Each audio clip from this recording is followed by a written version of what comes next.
આખું જગત જેની માયાથી બંધાયેલું છે.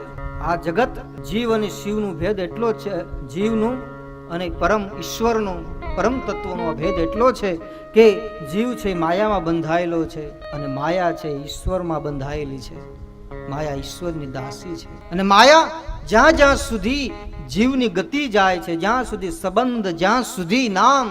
રામાયણમાં તેવું લખી નાખ્યું કે મેં અરુ મોર તોર તું માયા ગો ગોચર જહ લગી મન જાહી. અરે જ્યાં સુધી માણસનું મન જાય ને ત્યાં સુધી માયા છે. મનની ગતિ કેટલી તીવ્ર છે. પવનની ગતિ બહુ તીવ્ર ગણવામાં આવે, પ્રકાશની ગતિ તીવ્ર ગણવામાં આવે.